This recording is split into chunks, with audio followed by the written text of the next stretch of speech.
السلام علیکم ورحمۃ اللہ وبرکاتہ۔ ربیع الاول کے بابرکت مہینے میں جہاں پر حضور اکرم صلی اللہ علیہ وآلہ وسلم کی ولادت باسعادت کے بارے میں بات ہوتی ہے، وہیں پر حضور اکرم صلی اللہ علیہ وآلہ وسلم کی نبوت کے بارے میں بھی بات ہوتی ہے کہ حضور صلی اللہ علیہ وآلہ وسلم کو نبوت کب ملی۔ انفارچونیٹلی ہمارے پاس سوشل میڈیا پر ایسے انفلوئنسر لوگ یا اسلامک چینل چلانے والے لوگ اور ایسے لوگ جو حضور صلی اللہ علیہ وسلم کی نبوت کے آغاز کے بارے میں بات کرتے ہیں، وہ ایک ایسا جملہ بولتے ہیں جس سے بہت ہی غلط تاثر آتا ہے۔ وہ کہتے ہیں کہ حضور صلی اللہ علیہ وآلہ وسلم کو نبوت 40 سال کی عمر میں ملی، اور یہ جملہ ہمارے ہاں چونکہ کہنے میں آسان فہم ہے، اس لیے لوگ بھی اس کو پھر جب سنتے ہیں تو یہی بات کہتے ہیں۔ بڑے بڑے سوشل میڈیا انفلوئنسرز جن کے لاکھوں میں فالوورز ہیں، ہمارے چینل سے بہت بڑے بڑے چینلز، ملین فالوورز والے چینل، ان پر بھی ہم نے یہی جملہ سنا ہے، اور بڑی تکلیف اور دکھ ہوتا ہے کیونکہ یہ جملہ اپنے اصطلاحی معنی میں غلط ہے۔ 40 سال کی عمر میں حضور صلی اللہ علیہ وآلہ وسلم کو نبوت نہیں بلکہ حضور کی بعثت ہوئی۔ بعثت ہوئی ہے 40 سال کی عمر میں، نبوت کب ملی؟ یہ کروڑوں اربوں سال پہلے مل چکی تھی۔ اور یہ سوال صحابہ نے بھی حضور سے کیا تھا کہ میرے پیارے نبی صلی اللہ علیہ وآلہ وسلم، آپ پر نبوت واجب کب ہوئی؟ آئیے اس پر غور کرتے ہیں کہ صحابہ نے جب یہ سوال کیا تو حضور نے اس کا کیا جواب دیا، اور جس کی بیسس پر میں کہہ رہا ہوں اربوں کھربوں سال پہلے بھی حضور صلی اللہ علیہ وآلہ وسلم نبوت کے درجے پر فائز تھے۔ تو یہ جملہ بڑا غلط ہے کہ حضور صلی اللہ علیہ وآلہ وسلم کو 40 برس کی عمر میں نبوت ملی، وہ بعثت ہے۔ اب آپ کہیں گے کہ کہنے کا مطلب تو وہی ہے۔ نہیں، کہنے کا مطلب اگر وہی ہے تو صحیح ورڈز یوز کرنے چاہیے، کیونکہ یہاں بات نبی اکرم صلی اللہ علیہ وآلہ وسلم کی ہو رہی ہے۔ کیونکہ ساتھ ہی آپ کو یہ بھی دیکھنا ہوگا کہ وہ لوگ جو دیگر انبیاء کو مانتے ہیں اور حضور صلی اللہ علیہ وسلم کی نبوت اور رسالت کا انکار کرتے ہیں، وہ کہتے ہیں کہ تو پھر ہمارے نبی یا حضرت عیسیٰ علیہ السلام کو تو بچپن میں نبوت ملتی ہے، اور تمہارا قرآن کہتا ہے کہ حضرت عیسیٰ علیہ السلام گہوارے میں بولتے ہیں انی عبد اللہ، میں اللہ کا بندہ ہوں، آتانی الکتاب، مجھے اللہ نے کتاب دی ہے۔ تو جب حضرت عیسیٰ علیہ السلام گہوارے میں یہ کلام کر رہے ہیں تو وہ تو پیدائشی نبی ہیں، اور آپ کے نبی 40 سال کی عمر میں نبوت پہ آتے ہیں، اور آپ کہتے ہیں کہ وہ افضل البشر اور افضل الخلق ہیں۔ تو یہ باتیں آپ کیسے کہہ سکتے ہیں جبکہ نبوت اور رسالت کے معاملے میں حضرت عیسیٰ علیہ السلام، حضرت یحییٰ علیہ السلام تو بچپن سے نبی ہیں، کہ حضرت عیسیٰ علیہ السلام خود کہہ رہے ہیں سورہ مریم میں انی عبد اللہ آتانی الکتاب وجعلنی نبیا وجعلنی مبارکا اینما کنت۔ تو یہ کیا بات ہوئی؟ تو اس لیے اس بات کو واضح کرنا بہت ضروری ہے کہ بعثت جو اعلان نبوت ہوتا ہے، اعلان نبوت اور شے ہے، اور نبوت کا ملنا اور شے ہے۔ سمجھ آئی بات آپ کو؟ اب آ جائیں، حضرت ابو ہریرہ رضی اللہ تعالیٰ عنہ روایت کرتے ہیں کہ حضور اکرم صلی اللہ علیہ وآلہ وسلم سے ہم صحابہ نے پوچھا، قالوا یا رسول اللہ صلی اللہ علیہ وسلم متى وجبت لک النبوہ، آپ پر نبوت واجب کب ہوئی؟ تو حضور نے کیا فرمایا؟ وَآدَمُ بَيْنَ الرُّوحِ وَالْجَسَدِ، ابھی تو آدم علیہ السلام کی تخلیق بھی مکمل نہیں ہوئی تھی، میں اس وقت بھی نبی تھا۔ اللہ اکبر، اس وقت بھی نبی تھا، یہ نہیں کہا کہ اس وقت نبی بنا، نہیں۔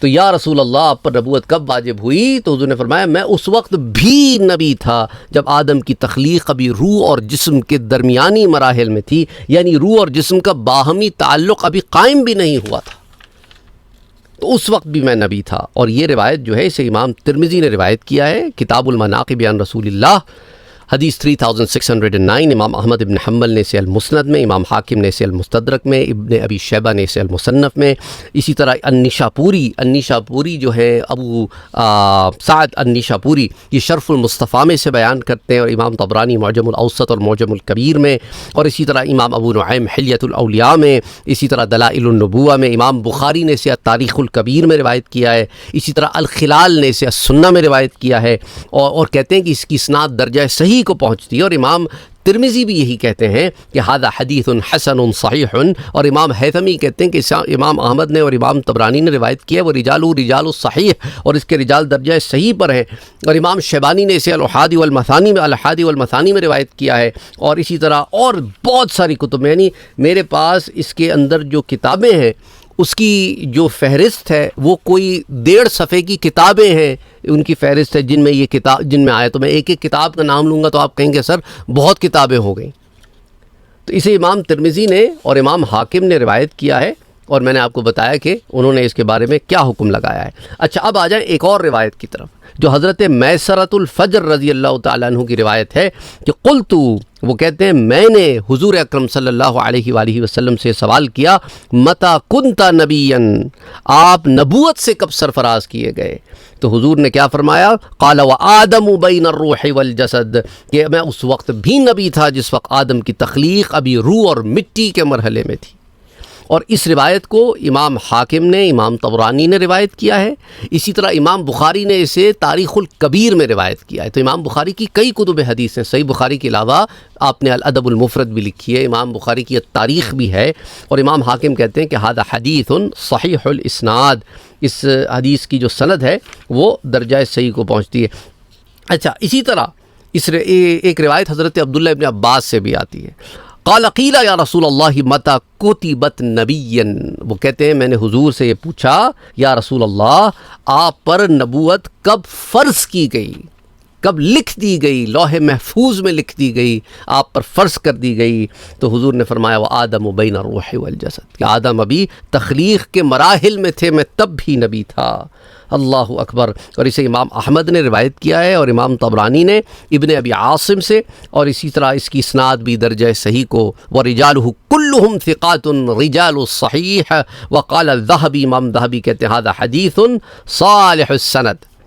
اچھا، اسی طرح ایک اور روایت میں آپ سے ذکر کرتا چلوں، امام طبرانی والی، وہ روایت کرتے ہیں کہ جب صحابہ نے پوچھا کہ یا رسول اللہ متی اخذ میثاقک، آپ سے میثاق وعدہ نبوت کب لیا گیا، جو قرآن میں موجود ہے نا کہ حضور سے میثاق لیا گیا۔ پھر اللہ نے حضرت نوح علیہ السلام اور حضرت ابراہیم، حضرت موسیٰ، حضرت عیسیٰ کا ذکر کیا، اور بعثت کے اعتبار سے حضور آخر میں آتے ہیں، عاقب ہیں حضور، اور با اعتبار نبوت سب سے پہلے ہیں، اس لیے سب سے پہلے حضور کا ذکر کیا، پھر بعد ان چاروں کا کرونالوجیکل آرڈر میں کیا جس میں آرڈر میں وہ آتے ہیں۔ تو یہاں پر فرمایا کہ حضور آپ سے میثاق کب لیا گیا؟ تو حضور نے فرمایا وآدم بین الروح والجسد، آدم کی ابھی تخلیق بھی نہیں ہوئی تھی، میں اس وقت بھی نبی تھا، مجھ سے میثاق بھی لیا جا چکا تھا، مجھ پہ نبوت فرض بھی کی جا چکی تھی، میں لوح میں نبی لکھ دیا گیا۔ اللہ اکبر۔ اور اسی طرح ایک اور روایت عبداللہ بن شقیق سے روایت آتی ہے عن رجل، کہ ایک صحابی سے روایت ہے کہ قال قلت یا رسول اللہ، میں نے حضور سے پوچھا متی جعلت نبیا، کہ آپ کب نبی بنائے گئے؟ تو حضور نے وہی جواب دیا وآدم بین الروح والجسد، کہ آدم کی تخلیق ابھی ابتدائی مراحل میں تھی، اس وقت بھی میں نبی تھا۔ اور اسے امام احمد نے روایت کیا وَرِجَالُهُ رِجَالُ الصَّحِيحِ، اور اس کے رجال بھی درجہ صحیح کے ہیں۔ اور اسی طرح حضرت عمر رضی اللہ تعالیٰ عنہ سے ایک روایت آتی ہے رسول اللہ متی جعلت نبیا، آپ صلی اللہ علیہ وسلم کو کب نبی بنایا گیا؟ تو حضور نے فرمایا وآدم منجدل فی الطین، کہ ابھی آدم کا جسم ابھی مٹی میں گندھا ہوا تھا، میں تب بھی نبی تھا۔ اور اس روایت کو امام ابو نعیم نے روایت کیا ہے، اور امام سیوطی نے روایت کیا ہے، ابن کثیر نے روایت کیا ہے، کئی کتب میں آتی ہے۔ اور اسی طرح عامر روایت کرتے ہیں قالا، کہ حضور اکرم صلی اللہ علیہ وسلم سے ایک شخص نے پوچھا، ایک صحابی نے پوچھا متستنبئت، تو حضور سے فرمایا کہ آپ کب شرف نبوت سے سرفراز کیے گئے؟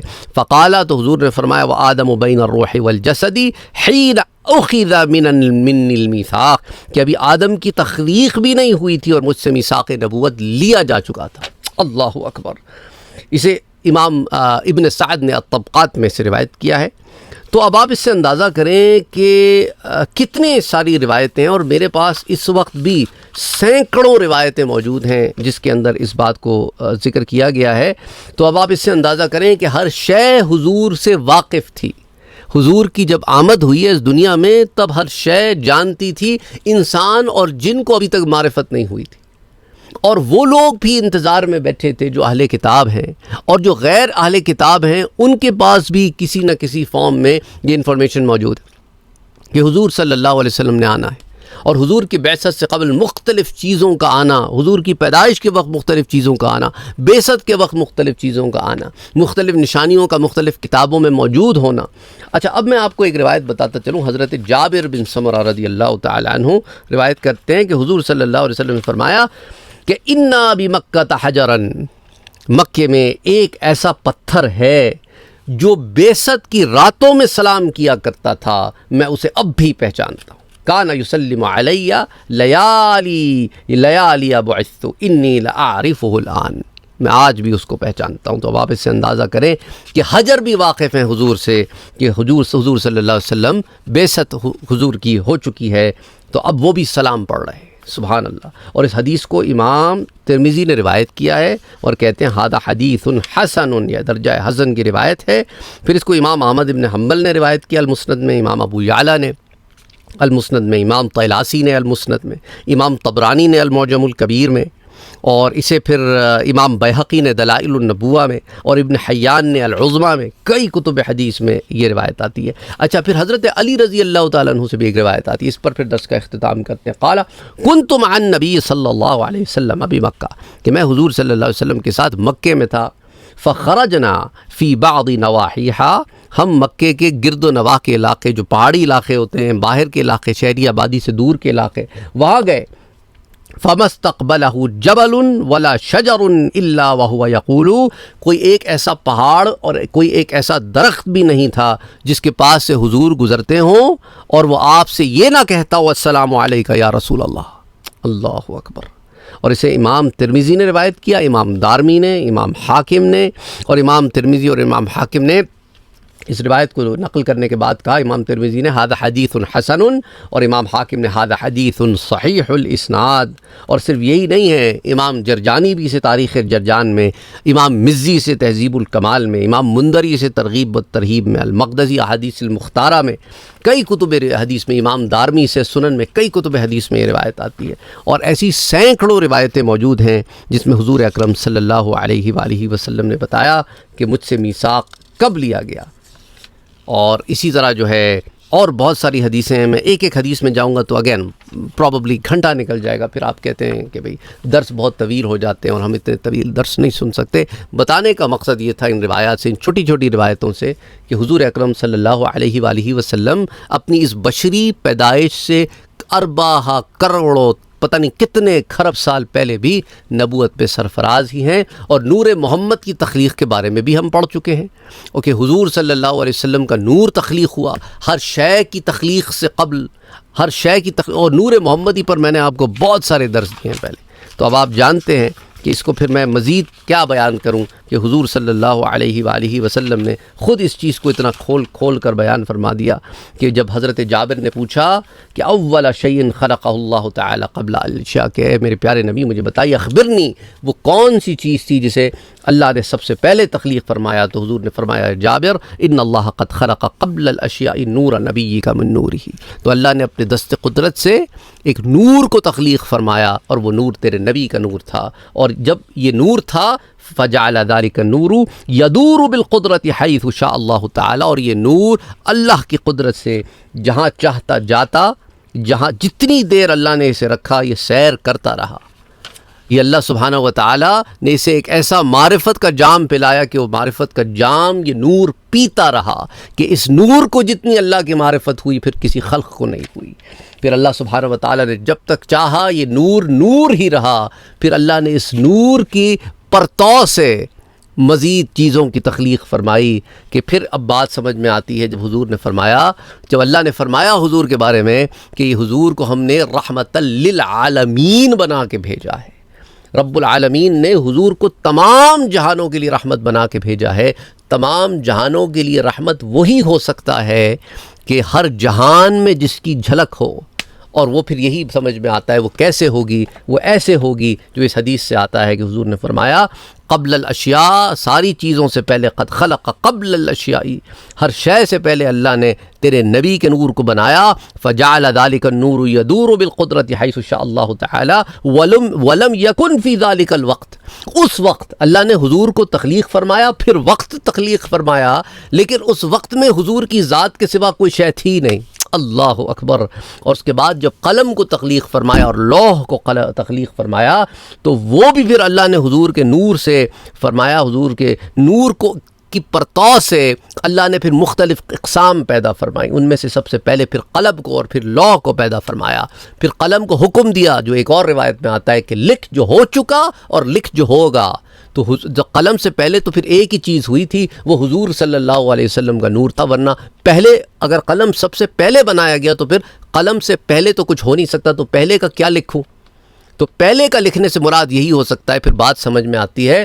ورنہ پھر یہ ہوتا کہ قلم سب کچھ لکھ دے جو ہوگا، پہلے کا ذکر نہیں ہوتا اگر قلم سب سے پہلے تخلیق ہوتا.